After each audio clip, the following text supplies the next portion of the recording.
Welcome to the Panther Podcast. My name's Alyssa. I'm a senior at UWM studying global management and Italian.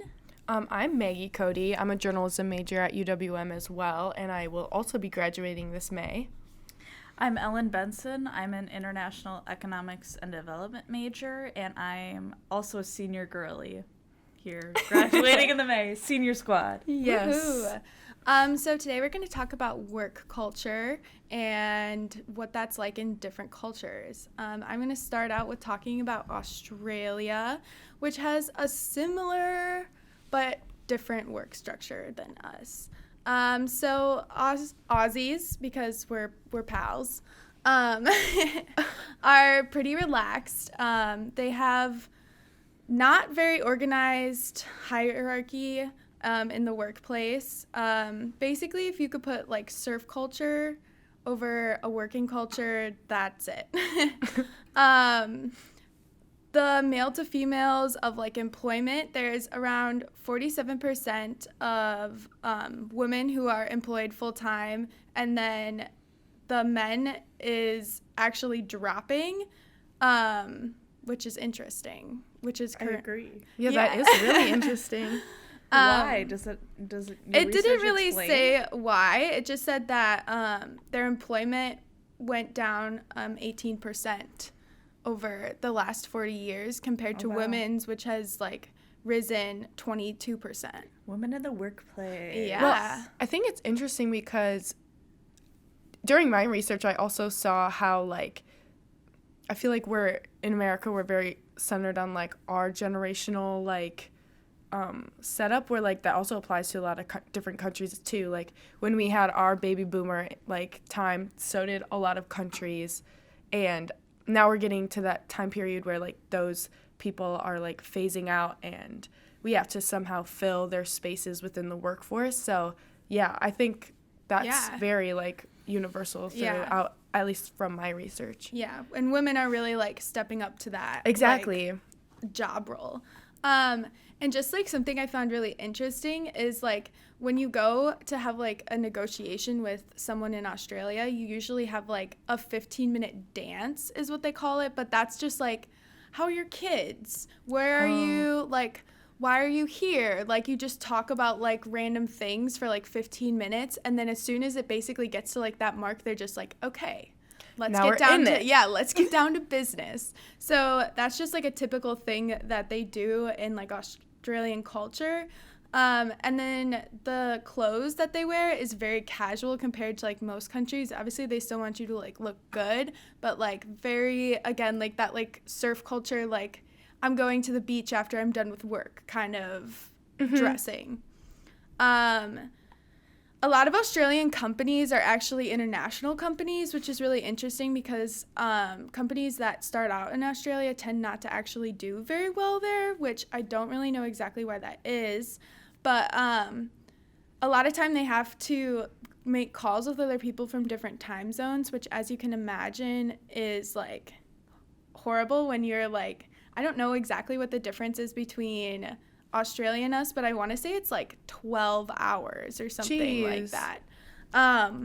So I read this article about someone who works for like an American company, and he says that in the American time zone, when you like get up early, it's late morning for like Americans, so you can like make calls during your commute to them, and then by the afternoon like everyone has like gone to sleep that you would talk with, and you can just like get all of your work done. So they, while it's like a pain, it's also something that they enjoy because it makes like forces you to have all of your conversations at like a certain time of the day, almost like a block to like check off of your day. Exactly. For anyone who is really curious, the difference is 14 hours. Yes. Which is like in Washington right now, it's 11:45 Washington D.C.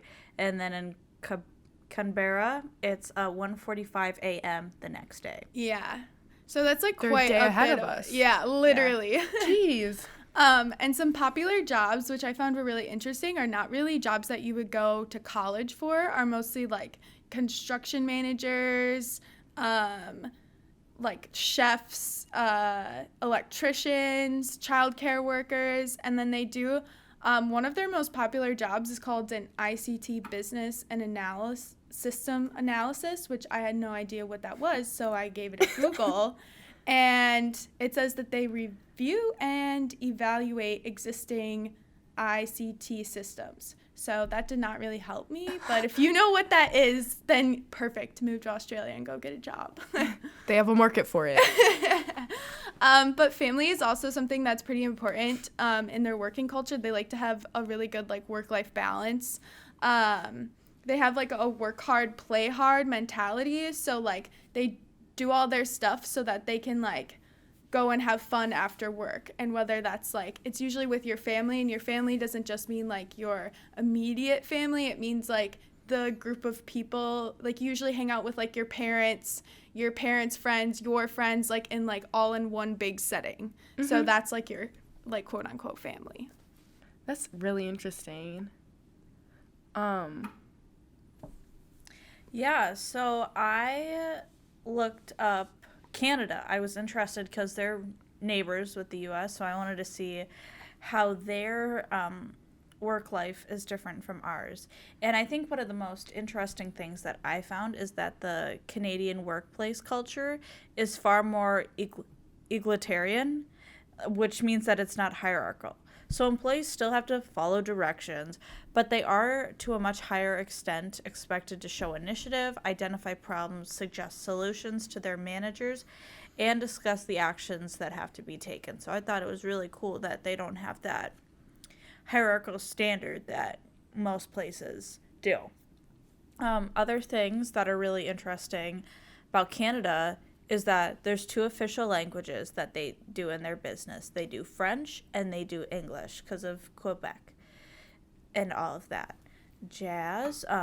Canada is actually rated 24th country in this world for the best work-life balance there. They work 8-hour days, 40-hour weeks, but Ottawa has the best work-life balance and is like 7th in the world, country or city in the world for that. So that was really interesting to see. They had a big shift after the pandemic, like from working in the office to working from home.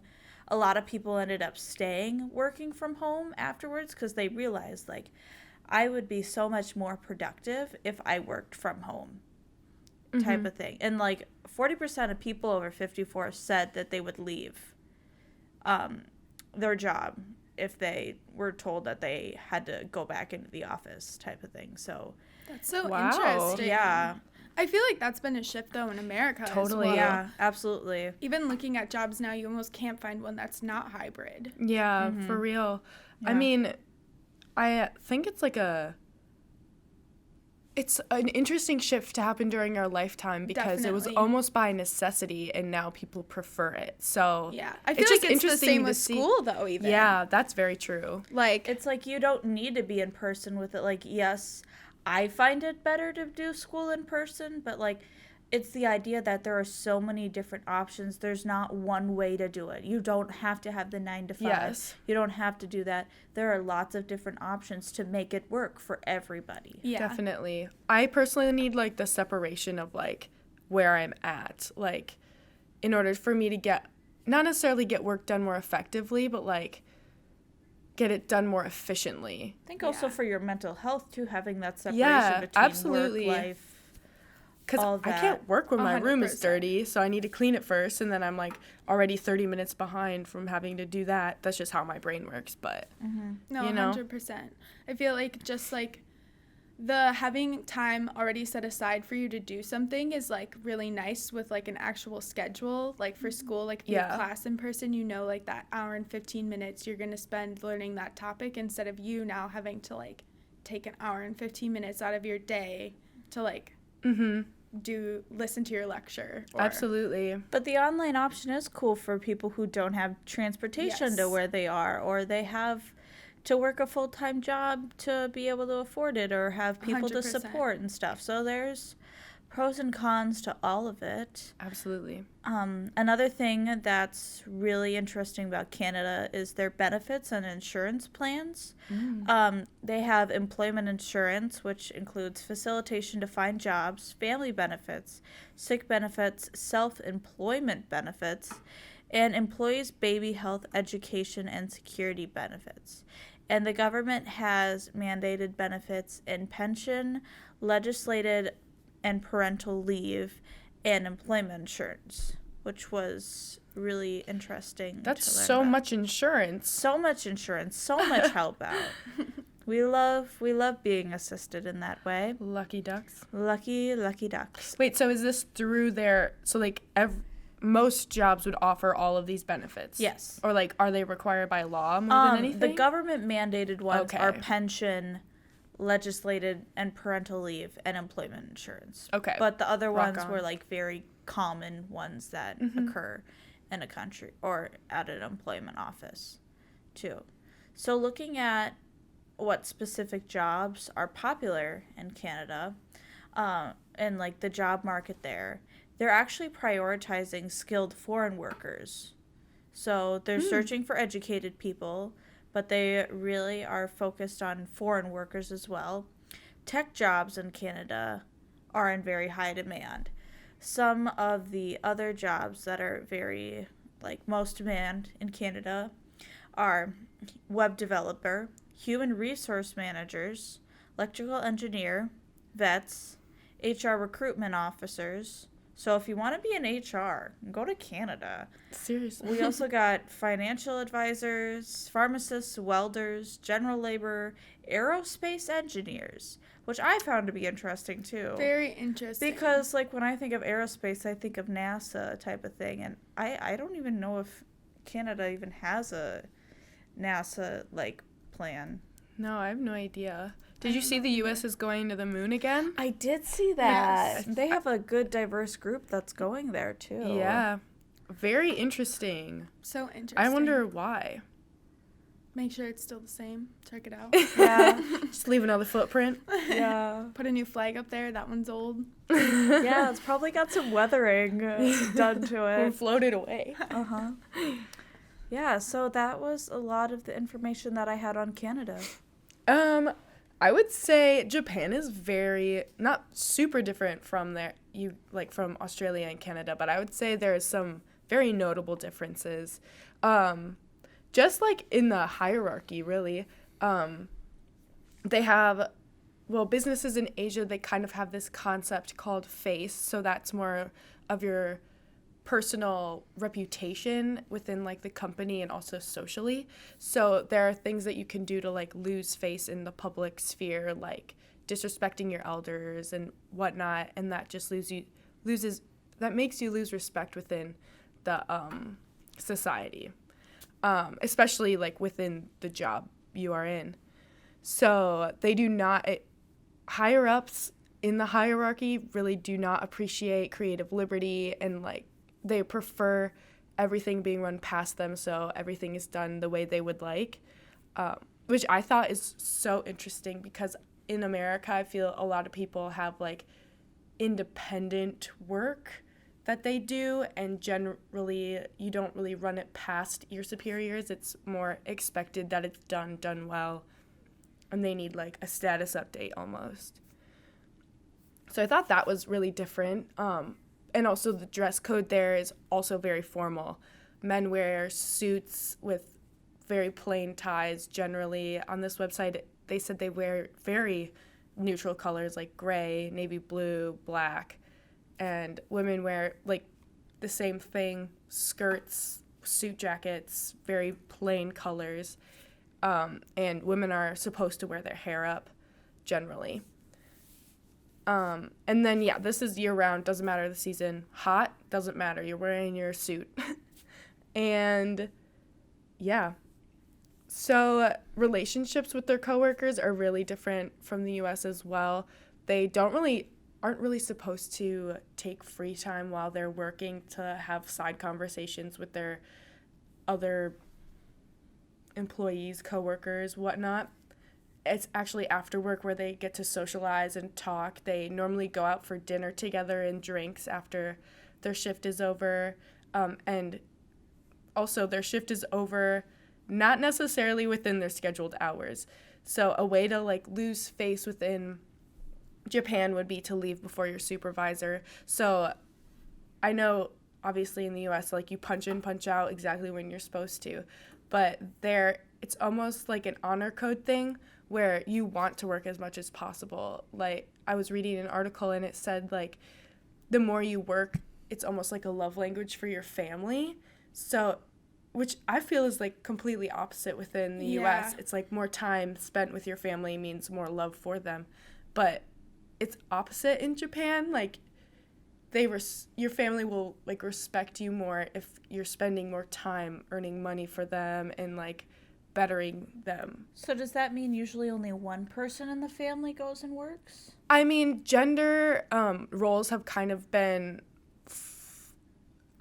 shifting recently just because of what we talked about earlier with the baby boomers kind of phasing out and having to fill their roles. So women have been able to step up more. They generally work like very low paying part-time jobs because their role within Japanese culture is more home-based, like taking care of the kids in the house and whatnot. But yeah, women are becoming more and more prevalent within the workforce. So I think that's really interesting. So yeah, there's now like a window. So this article said that there was a stark choice for women to make, like regarding career or family, because generally speaking, the work culture within Japan makes it really difficult to be a woman and have a family. Otherwise, the gender roles would be switched, and it would be very just like difficult, really. I'm reading a book about like the characters are in Japan, and the woman is like in her 30s, and she is like has like always prioritized her job, and her like husband is like leaving to like fiance goes to like America, and then they like break off their engagement, and he says that he like wants to have a family, and she won't like be able to have both, basically. What book is it? Before the Coffee Gets Cold. Okay. Oh, yeah. Yeah, I don't know. Cool. I can't think of the name of the author right now. That's but okay. But then like basically the moral of the story is that she like tries to like go and like reverse time in this cafe to like go back and like see him again and like change what happened and tell him to stay. Oh, wow. But like, yeah. Very interesting. Yeah. Speaking of... Not sponsored. No, yeah, not sponsored. Speaking of gender roles, another country that has some prominent ones is Egypt. But what's interesting about it is that graduation rates in university, the woman is higher than the boy. Like girls and guys attend school in equal numbers now in Egypt universities, but there are more female graduates than male graduates. I think that's the same in the United States, actually. Wait, really? Yeah. That's so cool. Go girls. Girl power. But the thing is that women are still not wanting to work as much as men there. A big part of that is the gender difference in Egypt and like the approach to women versus men. And if women stayed in the Middle East, or like many women are reluctant to travel to go to work. They don't want to spend their place in small workplaces or shops where they'll be in close contact with male coworkers or strangers. And they prefer to leave work early so that they can be there to be that maternal role and to be the wife for their husband type of thing, which is very unfortunate for the reasons why they say that they don't want to do that, which is, it's like they're uncomfortable with how the men are there, and that's a little unfortunate. Like, it's unfortunate to hear that, but it's also very interesting too. Definitely. Women's safety, people being safe in general is paramount, so I can understand. Absolutely. Like if it's not safe to do that. Mm-hmm. Yeah. But some other things about Egypt and their work culture is that a vast majority of them work in agriculture or the informal economy, but others work in manufacturing, social services, the government sector, tourism, and other industries. Agriculture does continue to dominate the Egyptian global market, but tourism has become an important source of foreign currency earnings. About 13% of the population actually worked in travel and tourism. Also, textiles is a big one there too. Outside of what types of jobs they work, usually instead of the Monday through Friday schedule that a lot of cultures and countries practice, they Friday is their holy day because they are very respectful of Islamic customs, and Friday is the day that they do. They usually work Sunday to Thursday, so they have Friday and Saturday off. English is widely spoken, but a basic knowledge of Arabic is also appreciated in business there. Another important issue in Egypt right now is that they have a major unemployment problem, especially with their youth. There's a lot of youth people or young people that are struggling. And I think that's the same in Europe, right? That's the same in Italy. They have like a big problem with the youth population finding jobs, and that leads to them having to live with their family for like much longer than they probably ideally would like to. Mm-hmm. Interesting. That is interesting. Interesting to know. On the other side of Africa is South Africa, and that has a very different vibe from Egypt as well. When I was doing Africa, I wanted to do like the Middle Eastern for one country and then like the other part of Africa for another one. So I did South Africa. And in South Africa, the traditional South African organizational structure is a pyramid, like the hierarchy. Groups within South Africa tend to live side by side rather than merge, which is very interesting to know.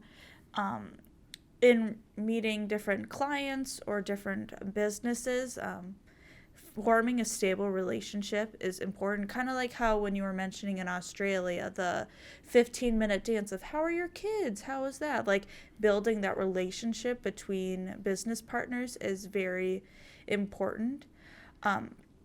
Also, they don't like haggling. So they don't like haggling over profit and expenses. Direct confrontation is rare. They don't like that nasty argument type of thing. They try to create a win-win solution whenever they do their arguments. Punctuality is very important in South Africa. It's essential to be on time.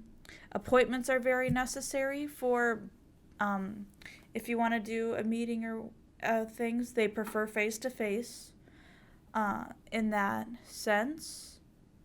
And then another really cool thing.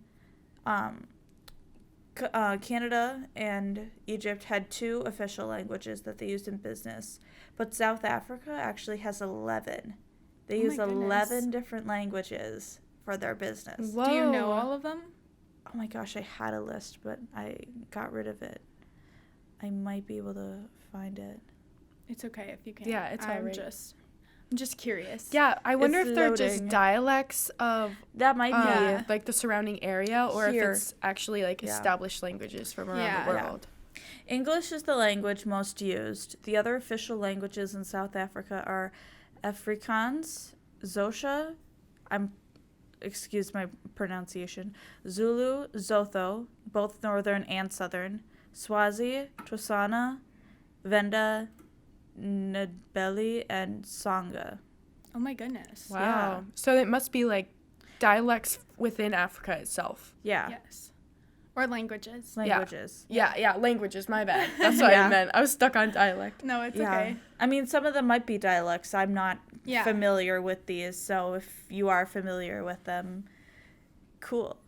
But that's all the really fun information I had on South Africa. Okay, cool. So I guess something that's quite different, and I'm going to start talking about Italy, is punctuality. Italians are not known for being particularly punctual to things. In fact, that's probably like a stereotype, is that like you tell your friend dinner's at 8 and they show up at like 9:30. So like be patient if you're like working with an Italian partner, because they probably will show up to your meeting late.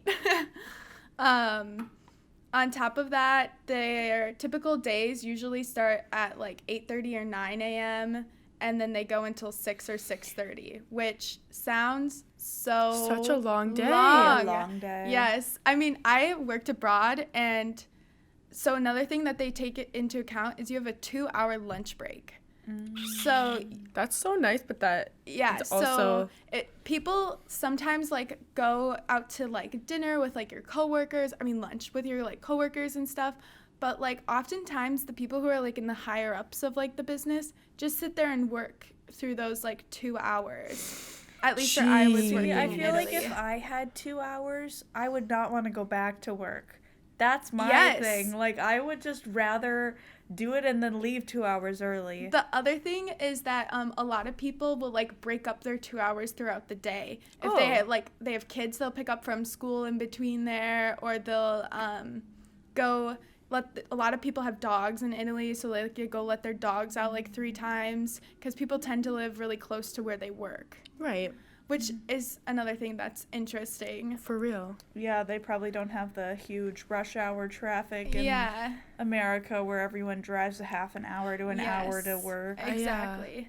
And another thing is that the month of August, most Italians, and I know some other countries in Europe do this as well, get off for the whole month of August for like Catholic festivals usually, and just like relaxing, and they see it as like a needed time to like reset. Right. So a lot of places are closed in August. If you're looking to like travel Europe in August, it tends to be more expensive because they know that that's when everyone has their like holidays. So I would not recommend doing that.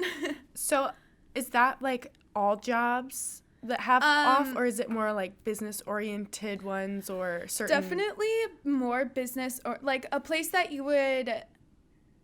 A tourism place probably isn't going to shut down during peak tourism. Like that would make sense. Yes, but it's more like non-essential. Yes, but if you're like looking to go and get cigarettes, you might not have the same amount of options that you would have at a different time. Gotcha. You know, like it's just the different things that are going to be open and what you're looking to get from the experience when you're going as well. I feel like if you're looking to like go to more locally owned restaurants, they might not be opened versus like the high tourism like places are going to be open during peak tourism like time. No kidding. And along with that, just like a lot of like Catholic places, there's not like Sundays, everything is closed usually. Like no grocery stores are open, no nothing's open. So if you, like you need to get groceries for the week, you need to do it on Saturday or during the week. You don't go on Sunday. You'll be disappointed. You will be disappointed. But hierarchy is an essential belief to like Italians. They have lots of respect for their elders. Usually you start in like a lower position from a company and then you like work your way up. Not a lot of people, even if you have like education, get to like just like hop in to a higher position. You have to like build rapport with people. And building relationships is like very important in Italian like work culture. It's important to be like well connected with the people who you work with, and to have like a trusted relationship. And along with that, like eye contact is something that if they like see as like disrespectful, if you like can't look them in the eyes, or like can't, when you're like conversating with them, you don't look them in the eyes. But another thing that is interesting is obviously like Milan and like Rome, I feel like even are known as like fashion centers of the world. So that actually plays like a big part in like the work culture in Italy. You're expected to kind of like dress to impress. And just in general in Italy, if you've been there, you don't really go anywhere without looking like semi-decent. So that definitely plays a part in just like dress culture. But family is kind of, we were talking about earlier when you were talking about the unemployment rate in Italy is really high. So people tend to live with their parents for much longer.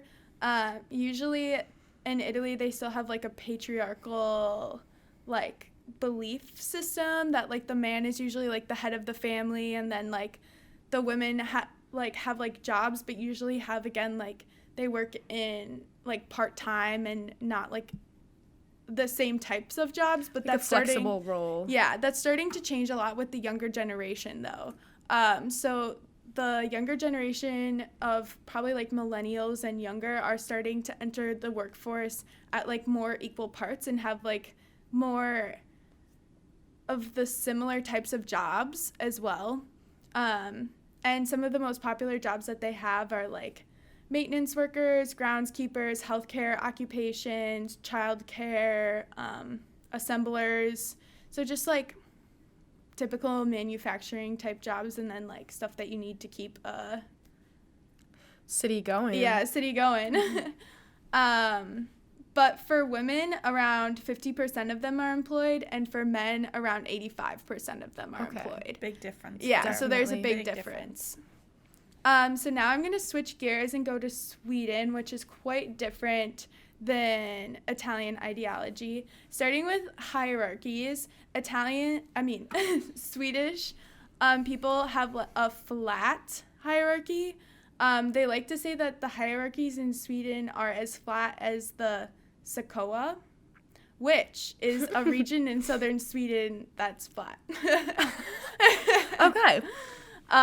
Learn something new. Yeah, exactly. So you can tell that the Swedish hierarchies are flat because in the way that they address each other in conversation, whenever you like talk to someone, you always like tell them your first name. You don't say like doctor, professor, and your last name? Yeah, well, you just say like you just call people by their first name though. Oh. You don't like say like Mr.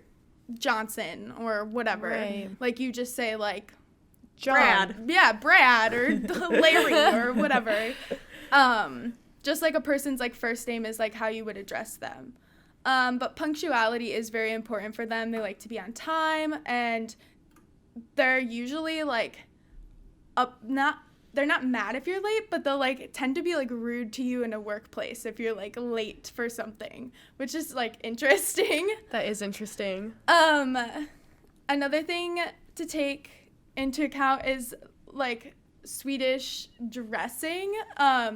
I don't know if you've like seen any of like the like, I feel like there's a lot of people on like Instagram who are like famous that are like Swedes, and they have like very like, I don't know what the right word is. I would probably call it like color blocking style. Yes, color blocking style, like very like cozy but like fashionable. Mm-hmm. And that's how they would dress for like the workplace as well. Yeah. But yeah, I don't know. I would also say that goes along with like how they decorate. Swedish decor, they like quality over like quantity, so it's like very minimalistic but very high quality, and I feel like that's how I would describe their like fashion as well. In Swedish culture, gender equality is like a principal like thing for them. So they think that everyone has like the right to work. You can work like as much as you want. Everyone should build a family and build a career, and you should be like a partnership in whatever that you're doing. So one of the things that's really interesting is that parents are entitled to 480 days of parental leave when a child is born or adopted. So that means that each person gets 240 days, or if you're a single parent adopting, you would get 480 days of paid leave. That's insane. It's over a year when Yes. most people can't even get a month. Yes. Well, Yeah. generalizing there, but That's crazy. And adoption, too. It's not just like carrying a giving child, birth. yeah. No, It's- yeah. Which is really, really cool. And then some of the most popular jobs in Sweden are assistant nursing, personal care, and home care for the elderly. So, like, again, just things that you need to keep, like, a community going. yeah, no kidding. But I think that's all that I have on Sweden and Italy. Very cool. You were saying the Nice. all the design stuff. I'm like IKEA. I know. Sweden being the IKEA know. masters right there. I feel They like their they do. IKEA is like such a good example, but I feel like the thing that they like IKEA, but they think of IKEA pieces as like a waiting spot for like when they can buy like the expensive version of that exact same piece of furniture. Oh, that's so interesting. Yeah. That's so cool. That's so interesting to know. Yeah. Wait, so like they see it come out in IKEA, they want it, but they wait until the design is made by someone else? Or I misunderstood. A lot of furniture that is like made at IKEA is like in typical like style of how furniture is like made in Sweden. Gotcha. And so they'll like, if you're buying your first home, you obviously like can't buy, they like some of the tables and stuff that I like have seen on like the videos that they show are like $10,000. So it's kind of like when you go to Facebook Marketplace and Yes. you get a table or something before you actually have the money to get a real the real Yeah. thing that you're like looking for. Gotcha. So like they like to invest in really quality pieces, so they use like IKEA as like, I don't know exactly Like what the I want placeholder. yet. Yeah, exactly. Like I'm gonna go shop around and make sure I get exactly what I'm looking for. Mm-hmm. So then I'm gonna like invest in that, but for now I'm just gonna buy this like $200 table. Whereas IKEA Right. for us is like, we get to go to IKEA. Yeah. Yeah, I'm going to decorate my apartment now. Yes. Interesting. All right. So I researched a couple countries, two countries. One's in Central America. Why can I never think of that word? It's Central America, right? Yes, Central America. Okay, perfect. And then South America. So I'm doing Guatemala and Colombia. So I'm going to start with Guatemala because their like gender roles are very different from Sweden. The research I was doing, they called it very much so a macho culture where women are in like I feel like traditional gender roles where women are expected to do household things, raise the children, clean the house, cook, clean, when men are like the worker of the family. They go to work every day, bring home the money and whatnot. And it's actually it's not very uncommon, but people think of it as disgraceful men think of it as disgraceful when they're not the sole or like main breadwinner for the family. Like their wife or partner makes more money than them. It's like almost shameful in a sense. But yeah, I would say that in a business setting, they are very lax, but at the same time have a lot of Euro business culture within it, just in the way they dress and whatnot. And they also shake hands, and yeah. So going into like business attire though, they definitely wear suits and the women wear blouses, and it's definitely more casual as you get into the rural areas because 30 to 50% of the work in Guatemala is agriculture, so you're not necessarily going to be working in a nice suit and jacket, you know? But yeah, so It's laborious. it gets a little uncomfortable.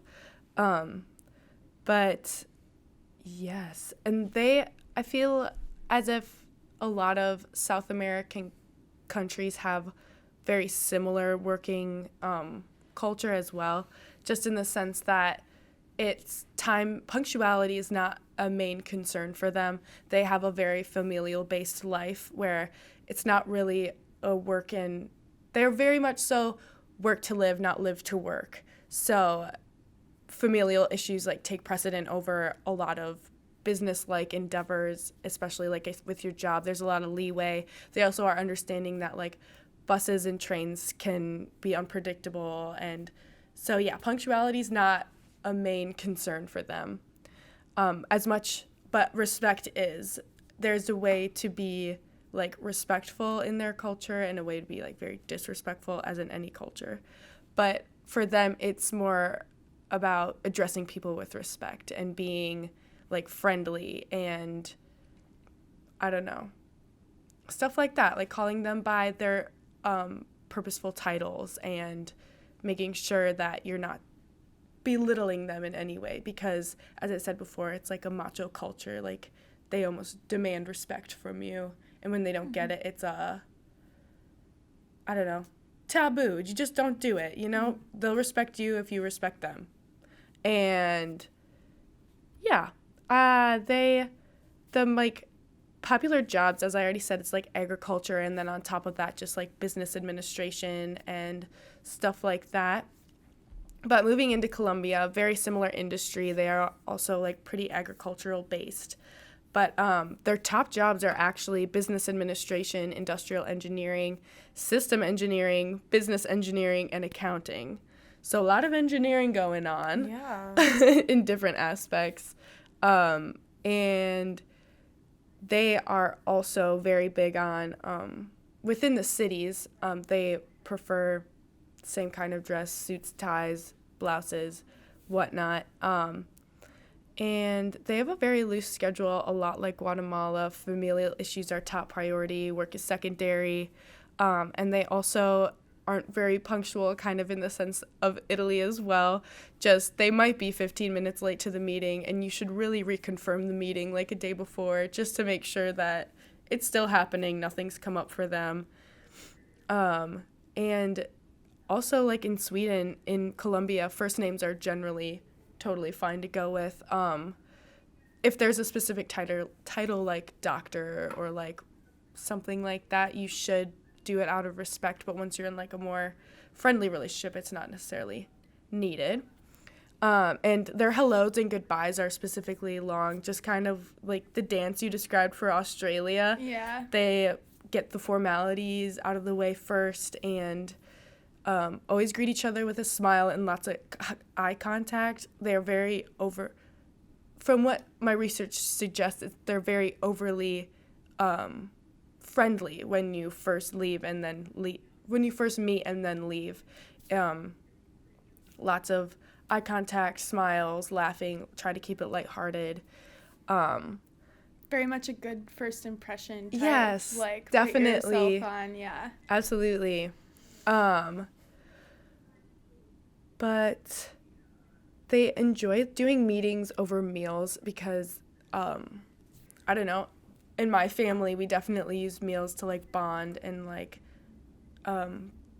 communicate more effectively, whereas South American culture is also very familial based, especially, like, Colombian culture, so meeting over meals is especially, I don't know, preferred. So would they do that for both the business and the personal connection part of it? Definitely, yeah. That's so interesting. Like, I know in the U.S. we have business meals with people, but usually that's like to get to know the person, to be comfortable with them, so that later you can talk, shop with them. Yeah, but yeah, it's really interesting because they'll even like schedule a meeting for breakfast. Like they will have like a breakfast business meeting. And it's not necessarily always going out to eat either. Like sometimes when, especially like socially speaking, you go to each other's house and like make food and or make food for each other. Yeah, that's very like, I feel like intimate. It is, yeah. For business, I don't think they go to each other's houses. I was like, but like socially. Yes. Or if, I don't know, you might create a really great relationship with them and they might invite you over to meet their family. For sure. And in that case, you don't necessarily need to bring a gift, but it is appreciated, just like flowers or something, especially if you've been there more than once. It would be it is expected at that point.